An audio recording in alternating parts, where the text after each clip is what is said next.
Aí galera, meu capricho fez esse barulho na frente, escuta aí pra vocês verem.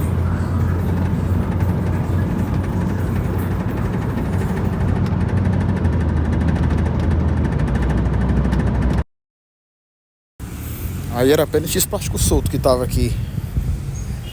Tava meio solto aqui, ó.